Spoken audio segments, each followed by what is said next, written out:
The meeting of the Washington County Quorum Court Personnel Committee will come to order.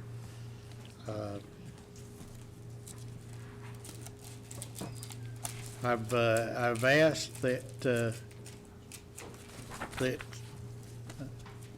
Brother Dwight Gonzalez come forward and lead us in a prayer and a pledge of allegiance.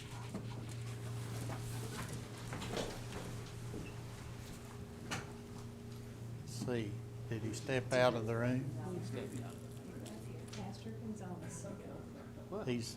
He stepped out of the room. That's okay. Just stare.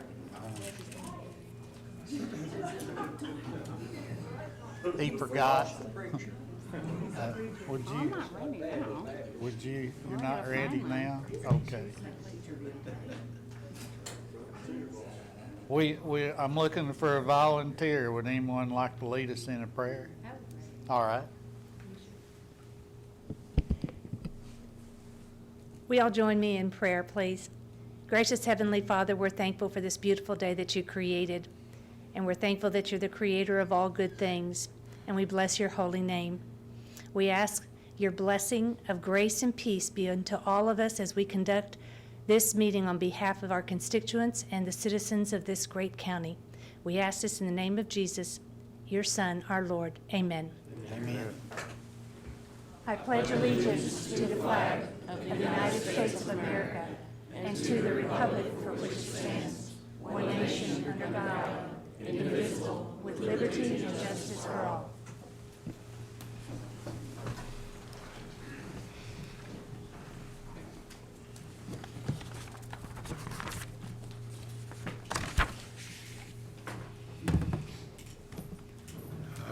The next item is to adopt the agenda, and I believe there is an amendment. Need to make a motion to add a longevity discussion by Mr. Watson. Do we have a second? Second. Okay.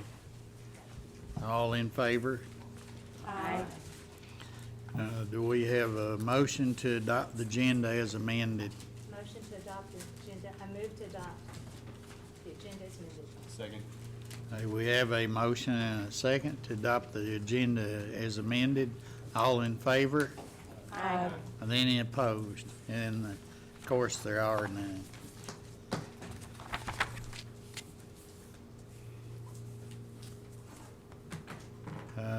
Agenda item number 4, employee compensation planning 2020 budget presentation by Mr. Johansson. Blair, would you come forward, please? Thank you, Mr. Chair, members of the Personnel Committee and Quorum Court. It's a pleasure to be here. Glad to have you. Thank you. Thank you.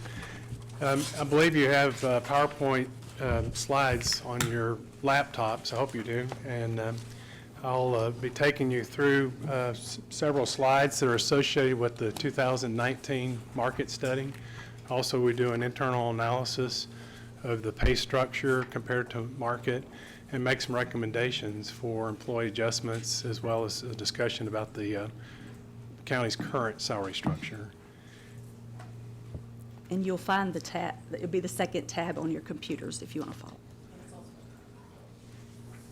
Okay, great. Normally what we like to do is look at how things are globally and then bring them to the county, to our area. So we start off by looking at Arkansas, the salary adjustments that are projected through World at Work. World at Work is a national association. It used to be called the American Compensation Association, and then they changed their names when they started representing other countries and working with professionals around the world. And also they work with both compensation and benefits. So this one's referencing on an actual basis mean and median pay adjustments for employees averaging 3%, and then the projected for this year 3.2% throughout the rest of this year, and the national projection for 2020 3.3%. We've seen a gradual increase over the 3% adjustment on an annual basis that's been in place for the last several years post the recession. I think because the economy's been improving, we're starting to see a little bit more money making its way to the employees as far as pay adjustments. And then on a local regional basis, we use the NOARC study. This is an organization of human resource professionals located in Northwest Arkansas. This particular study for 2019 had 44 organizations that provided data. And on this one, we're looking at general average increases, COLA, and merit increases. For 19, you can see here about a little over 3%. And then for 2020, on a general basis, 3.5%, and on a merit basis, a little less than 3.1%. The organizations that provide data is a good mixture of both public and private providers, organizations. So we're getting a good mix of data that's not just specifically private industry, but also includes several cities, utilities, universities, other organizations that represent our market. And so I provide this list so you can get a feel for the mixture of both public and private organizations. And then on a average pay comparison, we do this so that we can see how we're doing at a national, state, and regional, and then within the county.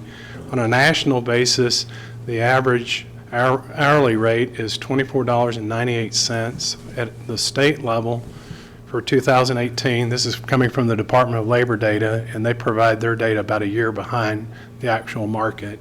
So for 18, $19.71 at the state level. And then on a regional, and our regional represents Benton and Washington County, the greater metro market. It also picks up a little bit of the southern Missouri area, $22.34. And then for Washington County 2019 current average, $19.42. So we're just a little bit below the state, and then about $3 below the region, the Benton, Washington County region.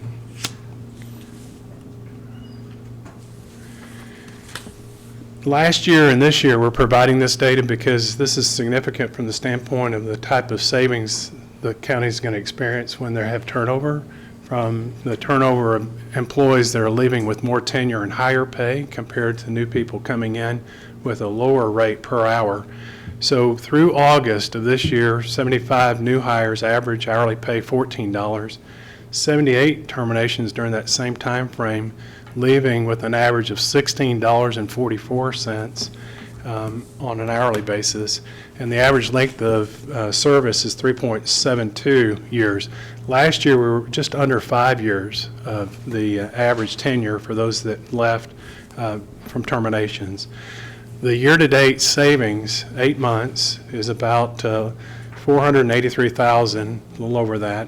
If we anticipate that continuing through the next 4 months, the anticipated savings from those that are leaving with a higher salary level and people coming in at a lower salary level or hourly rate is approximately $700,000. If it really went true out to 12 months based on the $483,000, it'd be close to $724,000.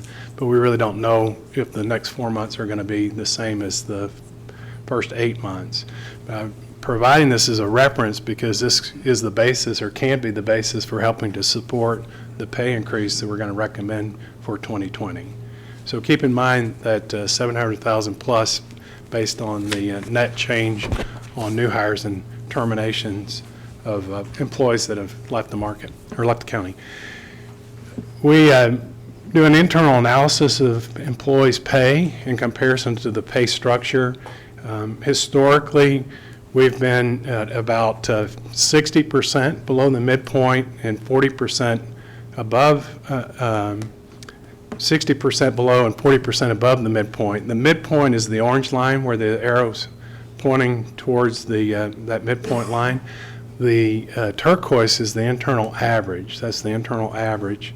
You can see that there's a pretty good weighting of employees that are in the lower left part of the graph, where you get a little bit more weighting of employees that are closer to the midpoint, and as you move out to the right, we start to move up on that internal average.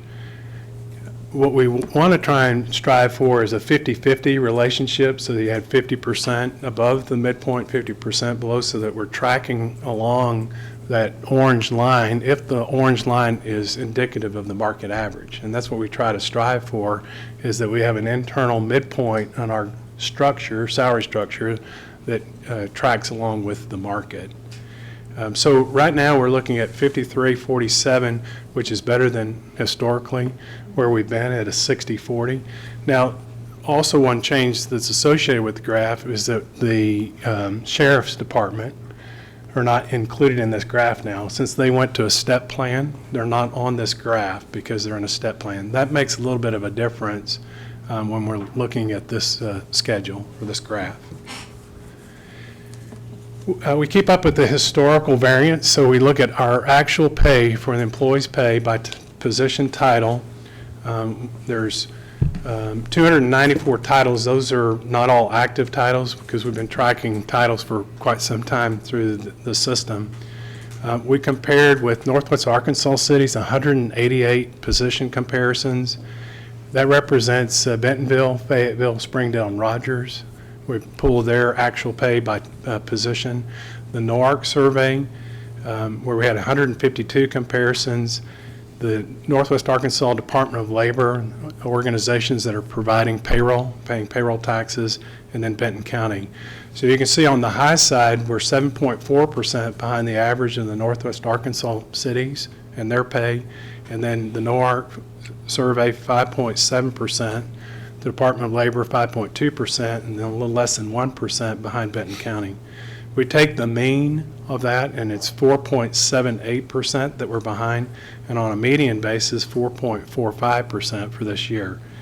And then also you can see 2018 and 2017, so you can see how we're doing historically over the last 3 years.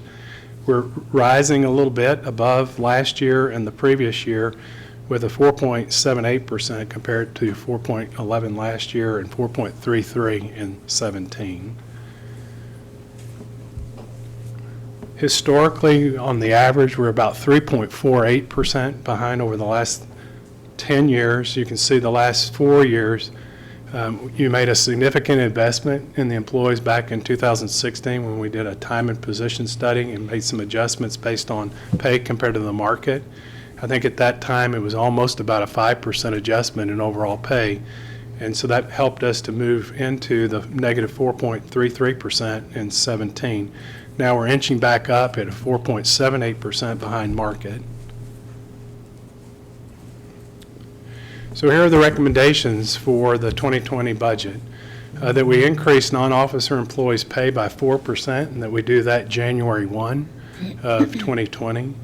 And then after we do that, whenever it's feasible, the next pay period, or it could be the second pay period, but whatever time it takes for us to adjust the pay structure, which is the current range structure, and I left a copy in front of you so that you could see the 2020 proposed pay structure.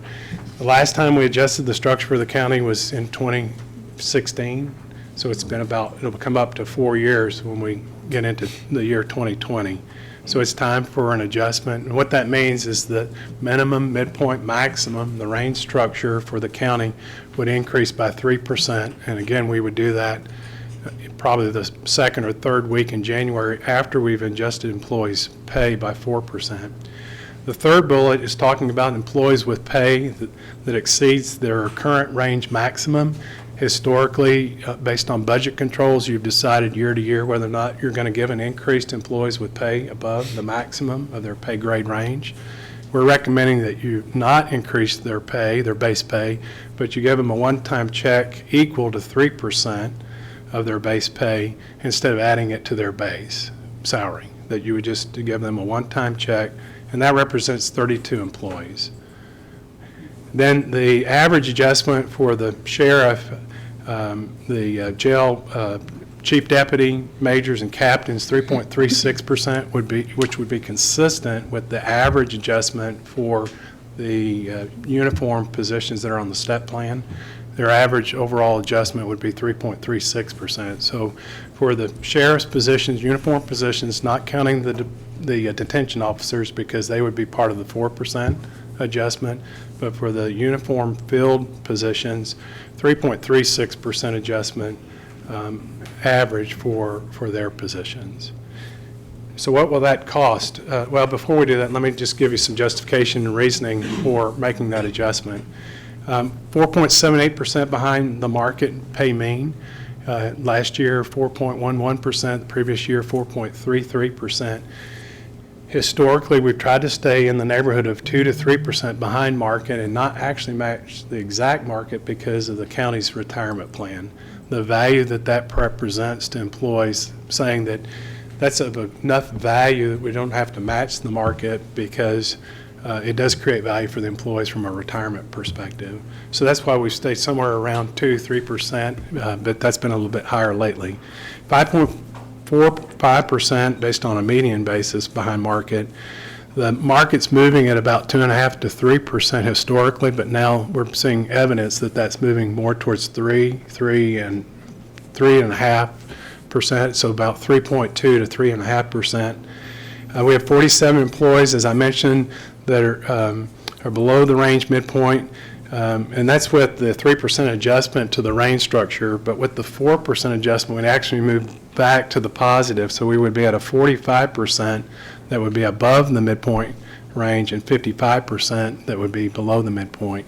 So that would be moving in the right direction. Since we're trying to get to a 50-50 relationship, so we'd actually be doing better with a 45-55 relationship to midpoint. Now to talk about the costs for the non-officer positions, inclusive of jail detention officers.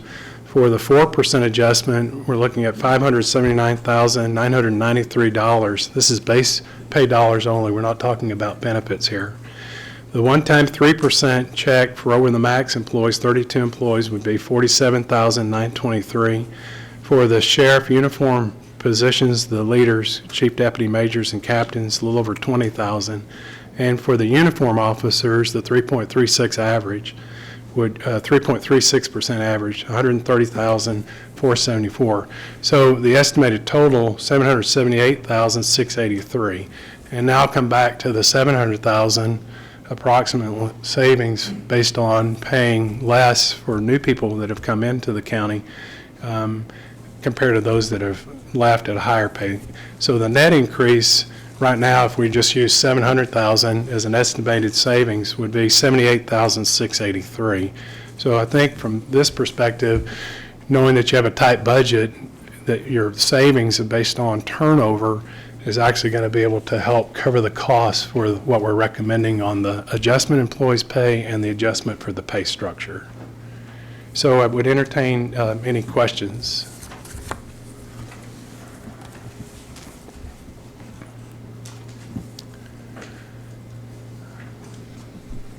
Do we have any questions? Yes, ma'am.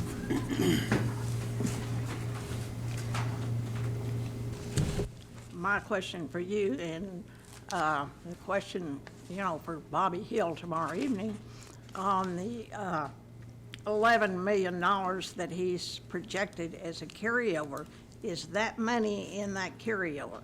Because if it is, that's already been budgeted out. Well, these are true dollars, so based on payroll dollars coming in and payroll dollars going out, or I guess I'd say going out because of those who've left at a higher pay level and those coming in at a lower pay level, then we should see those savings. I would like to see what Bobby Hill has to say about the true amount of money, because I think that money's in that 11 million carryover, and this really looks good, but when we come to reality, we've got to make sure that that's actual dollars are there. Thank you. Anyone else? Oh, yes. I'm sorry. Yeah. So the base 4% increases and then the base 3% increases, are any of these performance related, or is it all just like a blanket increase across?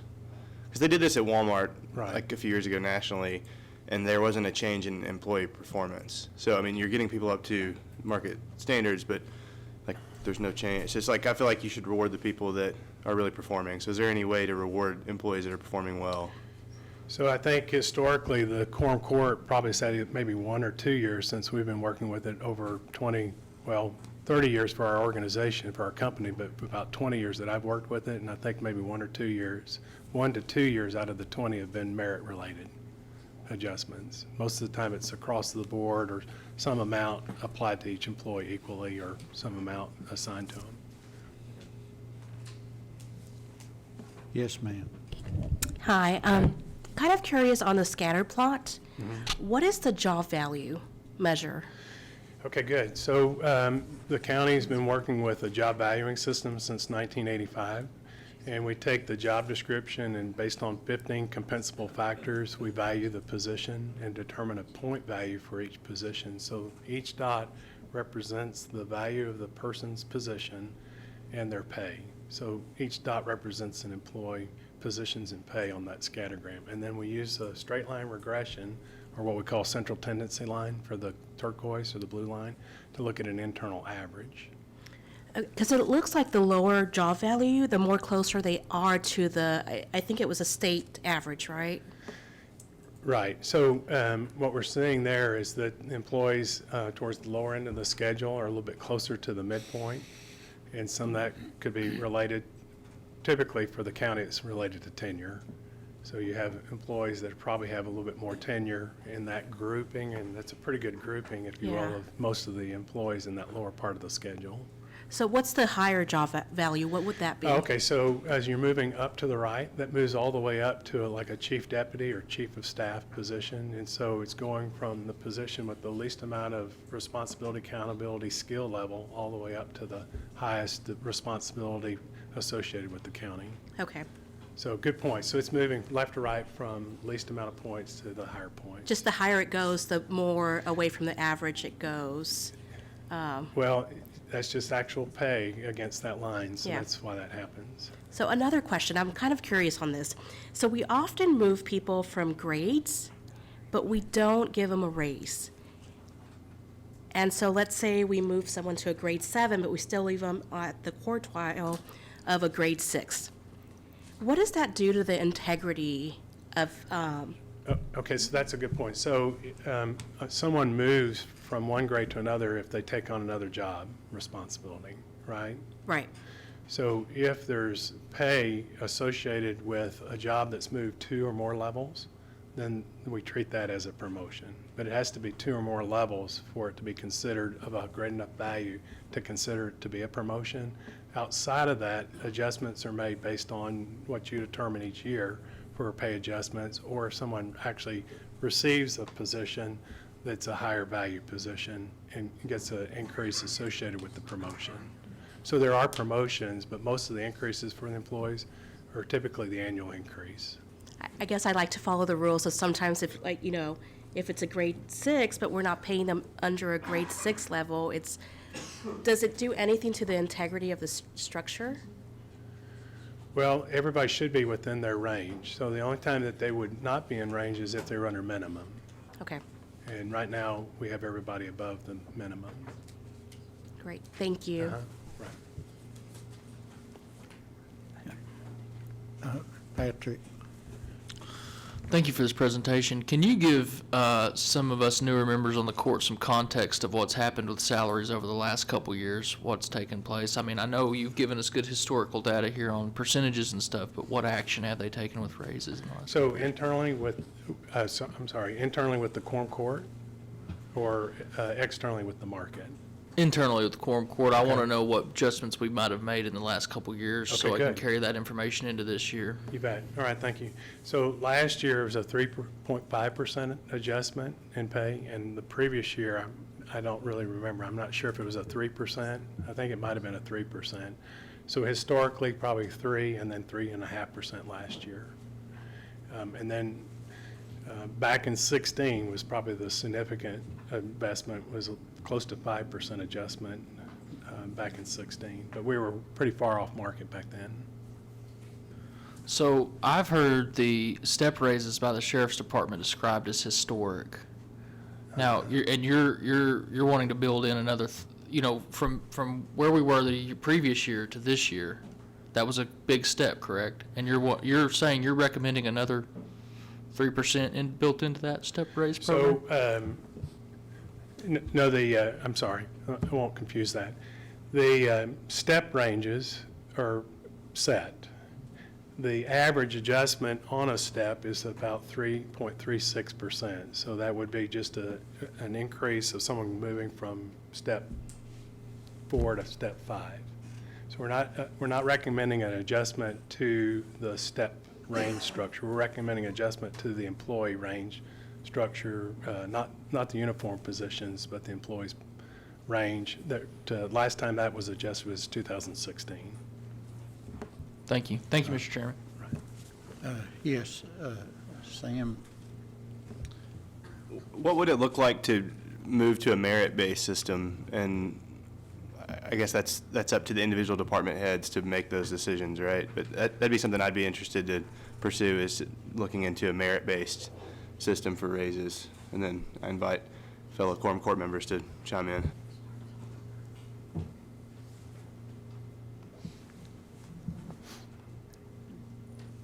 Any comments? Okay. Yes, ma'am. If I may, thank you, Mr. Chairman. I believe we've had this conversation about merit raises and compensation added into the structure, and that was something that all elected officials at a JSAP meeting were discussing. Is it not? Did we True. not just- It definitely has been brought up over the years, the consideration for merit, performance evaluation, and merit adjustments that are associated with performance. You have some of the elected officials that are for it, particularly the larger departments where they have more dollars to work with from a merit perspective. It doesn't go over as well with the smaller departments because their budget pool is not enough to make a difference between 3% and 5% adjustment in pay. So their tendency is to not be supportive because they'd rather go for a 3.5%, 4% adjustment in pay and deliver that across the board for a smaller department compared to the larger departments. So historically, it's been brought up off and on as a recommendation. Again, that's something that the elected officials would want to weigh in on, and the quorum court would also want to participate in that decision. Because if you do that, then I think you have to do a little bit better work or more detailed work associated with performance evaluation. And that process, the sheriff has it in place and has had it in place for a long time, but the other departments are probably not as up to date with performance evaluation as the sheriff's department. A follow-up, if I may, Mr. Chairman. Perhaps it's time for the elected officials during a JSAP meeting to have that conversation and get some data of what the market is doing. Right. Something to compare it with, and I think it's worthy of our attention and perhaps a path of pursuit. You bet. And that's not necessarily. If the chairman over here would permit that, I don't want to step on his toes or anything, but I'm easy. we have many employees in the county that do an outstanding job and worthy of recognition and merit. So, Okay. and I'm all for it. As far as the health of our employee compensation for Washington County, it looks healthier now than it has since 2014 when I joined the court. It looks pretty good, especially the range 53-47. You know, we're getting Right. there. We're gaining momentum. Yes, It's what it compared to looks where like. we've been in the past, that's a Yes. good statement, because historically, most of the time, we've been around 40% above midpoint, 60% below. And like I said, we'd like to be at 50-50 or better. It was always my attitude, compensate those that do the work for us and show the appreciation. And I think we're getting there. We're on a good path. Thank you. I believe next would be Justice Eva Madison. Thank you, Mr. Chair. JP Harbison and I were chuckling when JP Duncan asked about the merits, because we feel like every 2 years someone comes with a perspective that we've all come with like, why don't we do merit like the rest of the world does? And JP Bowman is laughing. And the reality is we impose upon our staff and the Johansson group a lot of work to sort of report back, and then we all sort of at the end throw up our hands and say it's not really possible with government. It's very challenging. And I mean, I don't want to dissuade anyone from having the debate. I just kind of want to tell you some of the takeaways that I've learned over the years that might help us. One is that a merit system generally only works when there's guaranteed funding year to year. And that's the problem with government, is because, you know, if I work really hard and this year there's no funding from the court, well, yay for me. Then next year, you know, I was on a leave of absence for a long period of time, I don't know, and then there's funding this year. So to really have a true merit system, you've got to sort of have guaranteed funding year after year, and we haven't always had that. You especially don't have it necessarily where you can offer a broad range from sort of low end to very high end. The other part that has concerned me as an employment lawyer is that we don't really have the performance evaluation system in place that's been validated based off of a thorough job analysis of all of our jobs to really have a sound basis for merit. And then ultimately, if we were to adopt some form of system, I think it would take a lot of legwork to get there to have a sound basis legally to do that. But then ultimately, if we decide it, then it's up to each elected official to do whatever they want. And I know that in some years there's been frustration because, and I don't mean to say that there's elected officials that are going to go rogue, but some people can say like, well, I'm going to give one person in my office 15% and everybody else gets nothing, which I don't know that that's really what we're intending. And so we've sort of always fallen back on let's just try to give a cost of living adjustment to help everybody get there. I think if we truly want to explore a merit-based system, then we've got to start with some human resources fundamentals to have a system in place to get us there. And I don't think we've ever really been willing to spend the money to get to that point. So, I mean, I welcome more discussion on the issue. I just know that those of us who've been here for the debate before know that we always kind of end up saying, okay, never mind. We tried. So thank you, Mr. Chair. Thank you. Very good assessment of what we've been through over and over. I might suggest that anyone that's would like to pursue this further, you might try to get in and have a visit with the HR. And maybe they can have some pointers to kind of show you what's going on, what the picture is. And in a lot of cases, the turnover's been good enough that the achievers that stay on in the larger departments move to the top.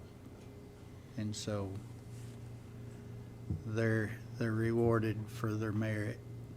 I may be way off. I don't know. That's the picture I get.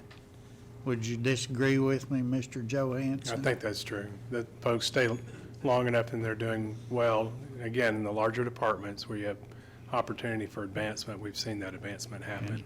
And the underachievers generally don't stay on if it's those departments with many times and more times than not are the people work hard, long hours, and the overachievers do. And yes, it's true that maybe they're not rewarded as well as they should be.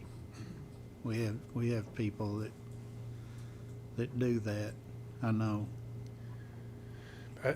Mr. Chairman, I think we took a good step forward in 2016 when we looked at time and position and made some adjustments to employees' pay that was well in advance of 5%. The overall average was 5%, but we did take a look at individuals who might have been in a position 10 years and were still below the midpoint. So the county did a nice job of making up some of that equity or inequity based on time and position back in 2016. I know we wouldn't have what we do without your program and your assistance and your direction, and I appreciate all that you do. Thank you. And I'm sure most of the employees do. Is there any further Yes, sir. On Mr. that Lindbergh. estimated turnover annually pay, on about a 5-year average, what's that normally run? I know it's different, but I mean, that was, Well, that's a good point, because last year we had a little bit higher variance because the tenure was closer to 5 years, so we were working with a higher dollar value. I might be able to tell you, just a second.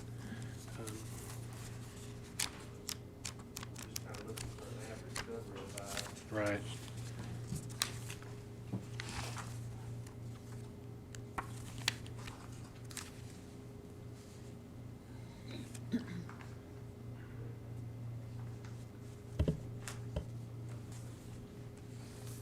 Okay, so last year, this year, $16.44 for those who left. That was the average pay. Last year was $18.03. So, and average length of service was 5.4 years. So we had about a $4 variance last year, and this year we have about a $2.50 variance. estimated cost, estimated turnover annual, pay savings for 5 years. Mike? Would probably be what average? I know that's gonna be a hard number to come up with. Right. Yeah, because that's going to change each Yeah, year. it'll change, the Right. amount of employees leave. Right. That ought to tell you when you're losing most of your employees. Yeah, so it's a good point, because if we're looking at this year less of a tenure average, that means that we probably didn't have as many people who left with a lot of years, or we had an increase in the number of people who left maybe after a year or two because we're not able to pay enough. So I'm a little bit worried about seeing the average drop on the average tenure compared to one year to the next year, because that typically means that we have some turnover churn that we historically didn't have the last year at a higher value. So at a certain point, we're going to see a decrease in the difference probably between the exit and the entry and the value of that. But what I was trying to do is just show that we could pay for it this year. Okay. Thank you, Chair. Any further questions for Mr. Johansson? Or is your report complete? Complete. Thank you. Thank you for coming forward. Thank you, Mr. Chair. Thank you. And I appreciate the questions and comments we've had from appreciate especially Ms. Madison. She gave a pretty good picture of what we've been through. I'm going to say that again. Thank you.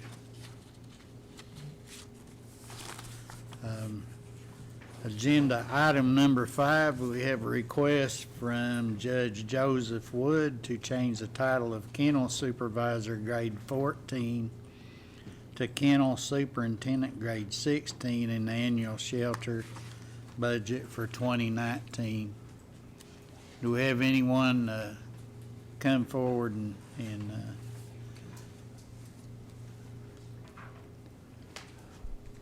appreciate it, Mr. Watson? Thank you, Mr. Chair. Good evening, Court.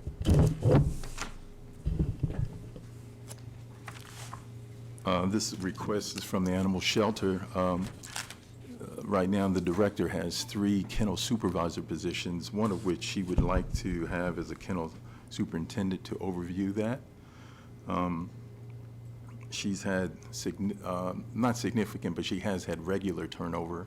So as a result, she does have the funding in order to be able to pay the added responsibilities that this position would require. Yes, ma'am. Thank you, Mr. Chairman. I assume this went to JSEP, and what was their recommendation? They approved it to forward it on. In fact, the whole agenda, all of them were on the agenda for JSAP. I would move we grant the request and put it on a consent agenda. We have a motion and a second to grant the request on the consent agenda. Any further discussion? All in favor? Oh, we do have to have public comment on this. Thank you, sir. Any public comment? And I see there is none. And so now, all in favor? Aye. Are there any opposed? And there is none. Thank you. Thank you, Agenda item number 6, a request from Judge Stacy Zimmerman to change the title of the Director of Juvenile Court, SPO, to grade 24 to Director Juvenile Services, grade 25 in the Circuit Court.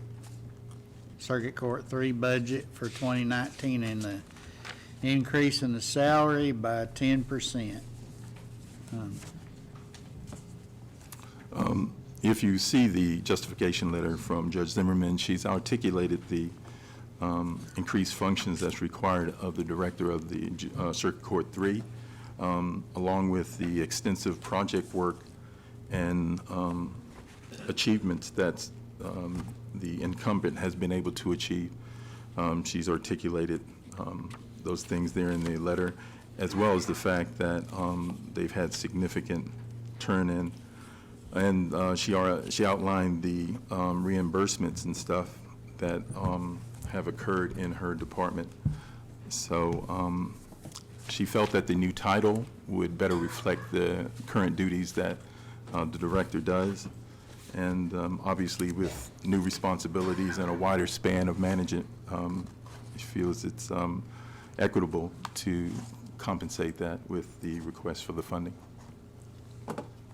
Mr. Chairman, I move to pass. Motion. It's agenda. Can pass on with, move to pass with the okay. We have a motion to pass with the consent agenda, and we have 2 seconds. Take your pick. Thank you. Thank you, Justice right. Madison. Do we have any discussion? Yes, ma'am. You just about bought a calf. Hey, do we have any? Is there any public comment? And I see none. All in favor? Aye. Any opposed? And there are none. Thank y'all.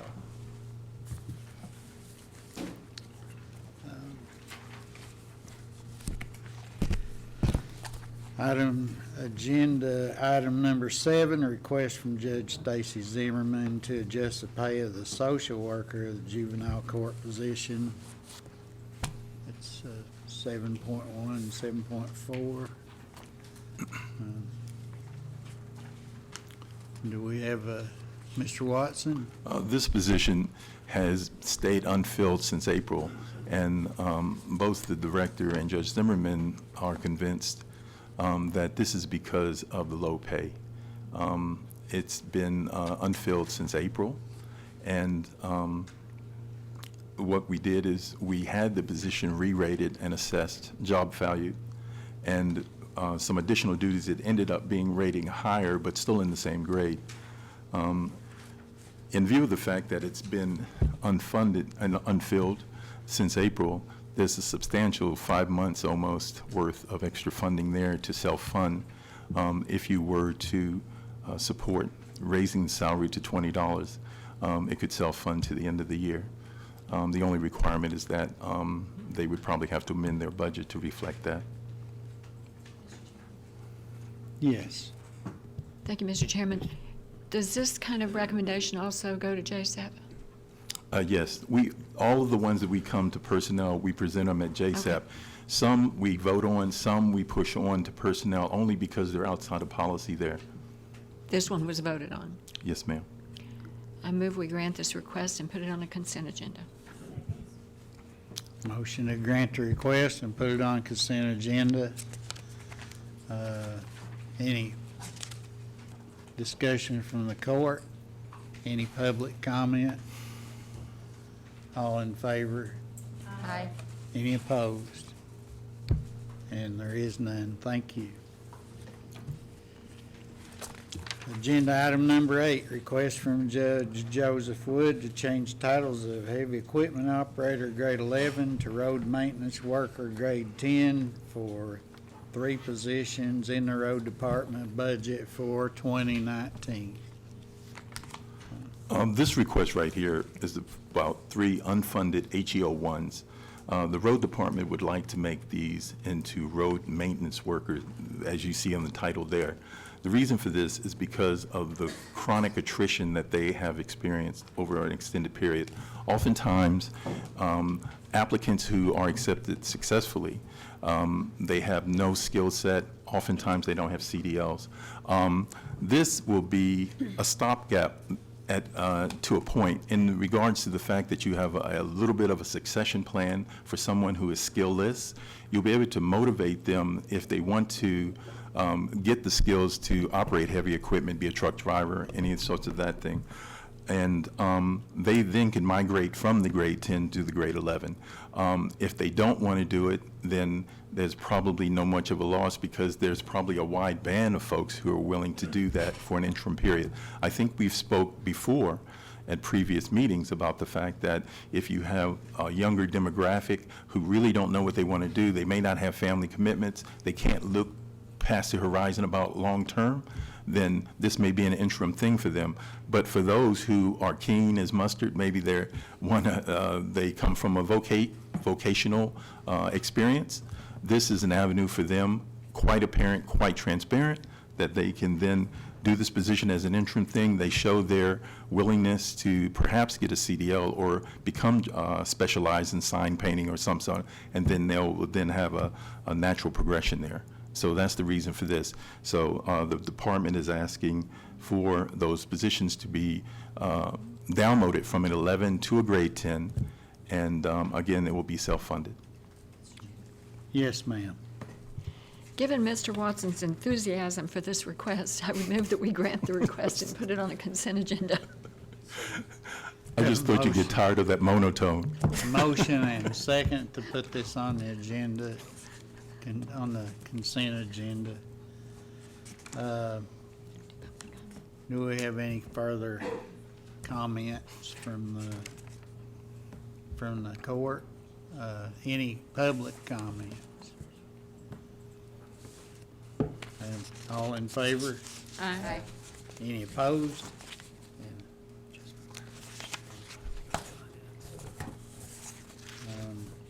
These do have to go before the finance committee. Y'all realized all that, okay. I knew they did. I can see them looking. What did he say?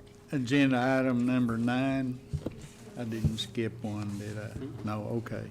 Request from Judge Joseph Wood to adjust the pay of the new construction lead position, 9.1 and 2. This is a very straightforward request in the sense that the individual who is currently in this position took on a wider span of control and higher duties, but they didn't do it at any pay by dint of their tenure. They were already making the pay that this position provided. And so the road department would like to compensate them a little, make an effort to compensate them for the added responsibility. Yes, ma'am. I move that we pass this on to the Finance Committee on the consent agenda. Second. Have a motion and a second to pass this on to the Finance Committee. Any discussion on the court? Any public comment? I see none. All in favor? Aye. Any opposed? And there is none. Excuse me. Agenda item number 10, request from Judge Joseph Wood to adjust the pay of the new construction supervisor, position 10.1.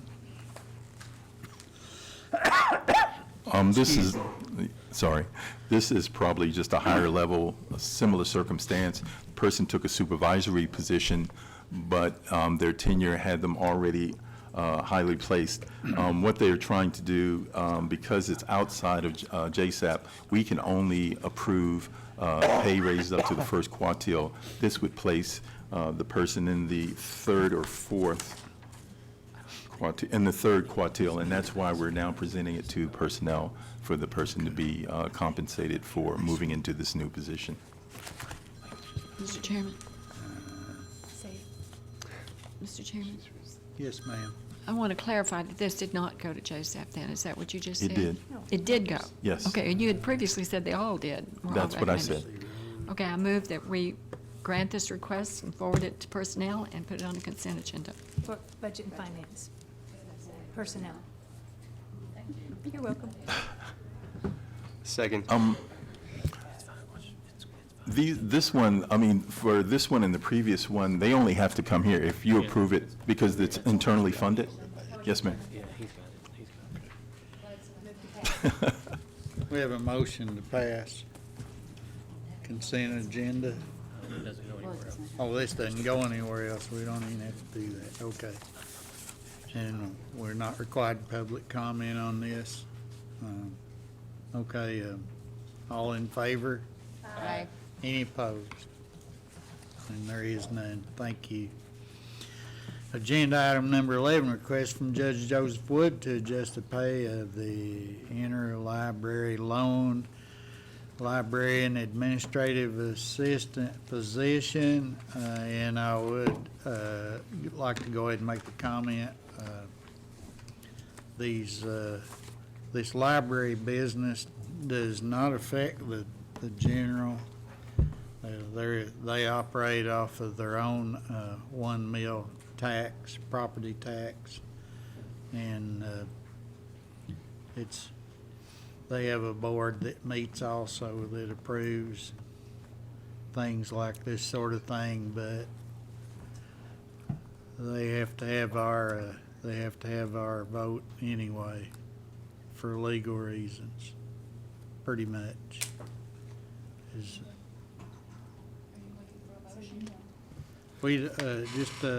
I'm just looking for a motion to approve. I so move, put it on the consent agenda. Second. Yes, sir. Thank you. And ma'am. All in favor? Aye. Any opposed? And there is none.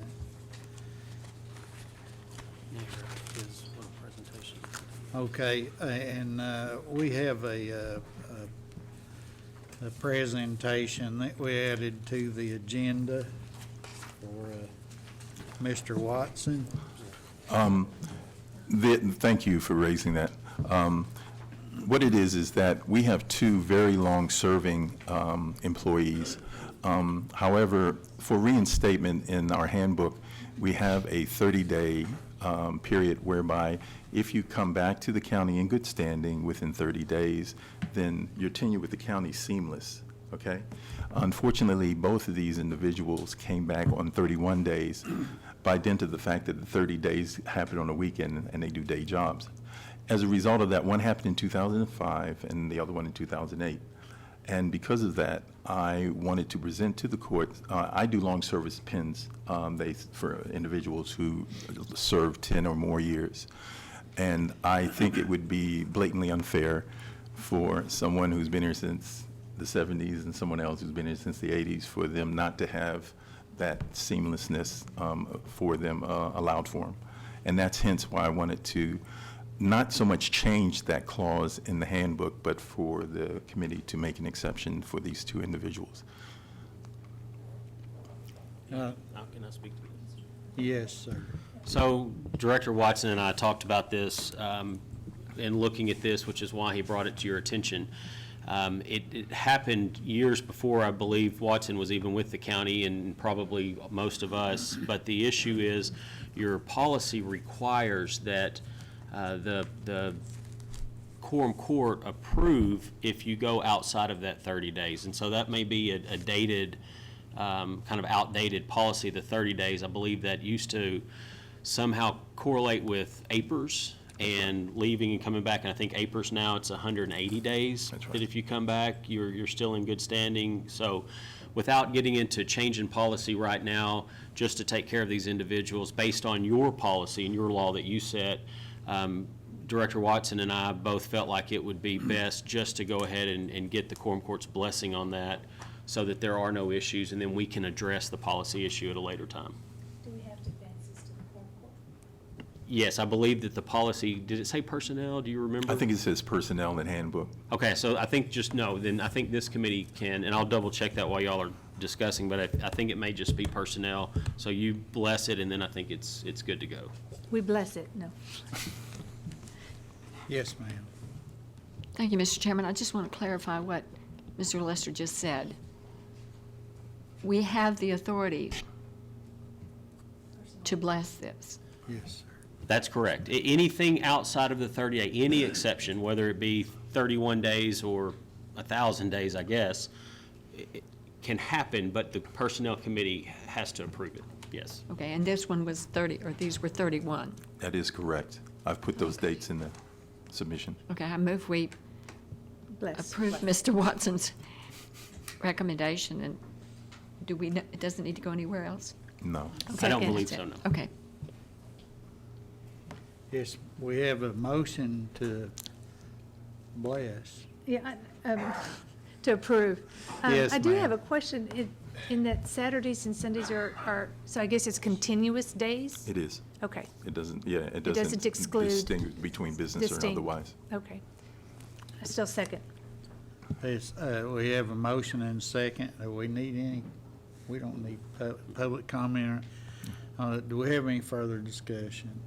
I'm gonna say what not a difference a day makes, anyway. Couldn't help it. Just came to my mind. But this is an example of what we are here for. If we're not able to do this sort of thing, then, you know, we might as well have a computer determine, you know, what can pass and what won't. That's why we're here. And I appreciate y'all's supporting this. And all in favor? Aye. Is there any opposed? Thank y'all very much for that one. Thank you, Court. I would just like to raise one extra thing while everyone's here. In November, our normal personnel date falls on Veterans Day. So perhaps we have a couple months to think about the necessity of either rescheduling or whether we'll have to restack any potential agenda items into October or December. But I wanted to flag that for everyone. Thank you, Court. Thank you, Mr. Watson. Always a pleasure. We better do